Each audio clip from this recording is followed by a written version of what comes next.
भारत एक कृषि प्रधान देश है। आज राष्ट्रीय महिला किसान दिवस है। खेती में महिलाओं की महत्वपूर्ण भूमिका रही है। आज के आधुनिक काल में खेती या यूं कहें कि कृषि में रसायनों का प्रयोग बहुत ज्यादा बढ़ गया है। ऐसे में इन रसायनों के सीधे संपर्क में महिला किसान आती है। इन रसायनों से होने वाले दुष्प्रभावों के बारे में गांव-गांव जाकर भारतीय जैविक महिला संघ से जुड़ी महिलाएं लोगों को जागरूक कर रही हैं। इसके साथ ही संघ की महिलाएं जैविक खेती के लिए लोगों को प्रोत्साहित भी करती है। इस पर एक खास रिपोर्ट देखिए।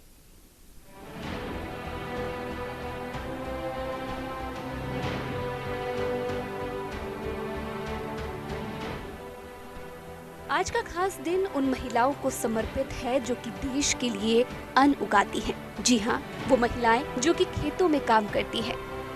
सुबह उठकर पशुओं के चारे और पानी का इंतजाम कर उनका दूध निकालकर खेतों की ओर चल देने वाली इन महिलाओं पर दो जिम्मेदारियां होती हैं, घर को संभालना और खेतों को संभालना।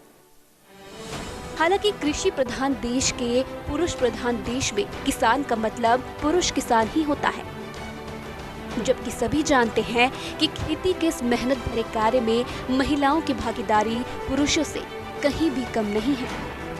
जैसे जैसे खेती आधुनिक होती जा रही है और खेती में रसायनों का प्रयोग बढ़ता ही जा रहा है, खेत में बैठकर काम करती इन महिलाओं के लिए रसायनों का खतरा लगातार बढ़ता जा रहा है। परंतु निरंतर ये महिलाएं बिना थके, बिना रुके हम भारतीयों के लिए लगातार खेतों में काम कर रही हैं।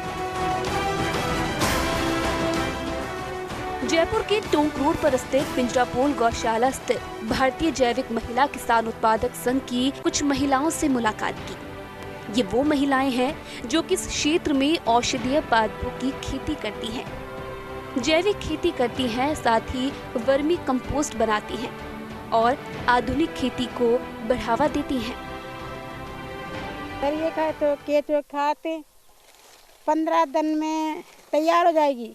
ये खाद तो हमारी 15 दिन में तैयार हो जाती है। 15 दिन के पीछे इसको पहले तो पत्ता डालो, पत्ता डाल के फिर गोबर डाल दो, गोबर डाल के ऐसे गोबर डाल दो, ये गोबर हो गया।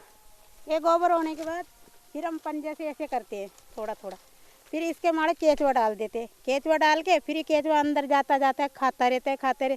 इसको केवल पानी चाहिए, पानी का अंधेरा चाहिए। अंधेरा चाहता है, केचुआ कुछ भी नहीं चाहता। 15 दिन में खाद तैयार हो जाएगी। इस संघ का उद्देश्य है पूरे राजस्थान को जैविक खेती के लिए प्रोत्साहित करना, जिससे सबसे पहले तो इन महिलाओं को रसायन के सीधे संपर्क से मुक्ति मिले और उसके बाद जब अन्न, फल, सब्जियां लोगों तक पहुंचे तो उनमें जहर के बजाय पोषण हो। से काम करती हूँ और ये यहाँ पे हम जो है काली खेती, हल्दी की खेती कर रहे हैं, जो 8 महीने की खेती होती है और बहुत फ़ायदेमंद है कैंसर की बीमारी में और भी बीमारियां हैं जिनके अंदर काम देता है। ये शतावरी है, ये शतावरी 2.5 साल की खेती हो जाए। ये खेती से है ना, जो महिलाओं की कहीं भी कमजोरी है वो सब मतलब वहाँ के लिए चाहिए खेती। इसके अंदर में जैविक खाद डाल दें चाह और इसके अंदर जो खरपतवार का ये हो जाए वो निकाला चाहे कि निराई गुड़ाई करा चाह। ये आंवला के ऊपर छाया दे चाहे, छाया सोचा ना ये पौधा पर कोई परेशानी को ना हो। वहीं इस संघ की अध्यक्ष संगीता गौड़ पिछले कई सालों से महिलाओं को न केवल रोजगार प्रदान कर रही हैं, बल्कि गांव-गांव जाकर महिलाओं को जागृत करती हैं कि रसायन खेती को रोकें और जैविक खेती को आगे बढ़ाएं। औषधीय पादपों की खेती जैविक पद्धति से कर सके, क्योंकि देखिए केमिकल्स की खेती से आप देख रहे हैं कि गाँव के अंदर महिलाएं निनाणी करती है तो वो वहीं खेत में बैठ के उकड़ू बैठ के वो अपना काम करती है, लेकिन उसी केमिकल की वजह से उनकी फर्टिलिटी में बहुत सारी परेशानियां हो जाती है, बहुत सारी प्रॉब्लम्स होती है जो कि आगे जाके बहुत ज़्यादा गंभीर विषय बना देती है।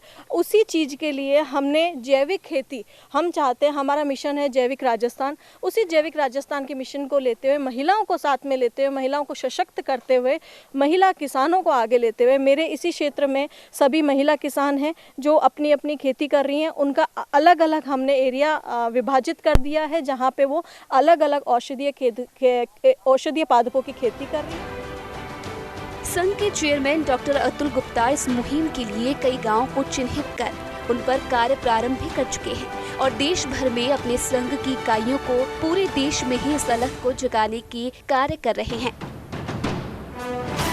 इनका प्रयास है कि मातृभूमि रसायनों से मुक्त हो और पूरी दुनिया जैविक भोजन खाए। पिछले 50 सालों में 60 सालों में एक वातावरण बना दिया गया बहुराष्ट्रीय कंपनियों द्वारा और व्यापारीकरण करने वाले ऐसे व्यक्तियों के द्वारा कि आप केमिकल डालोगे तो ही आपका उत्पादन होगा। हिंदुस्तान की 125 करोड़ जनता के लिए रोज भोजन का इंतजाम कर सोने वाली इन महिला किसानों को न्यूज इंडिया का प्रणाम।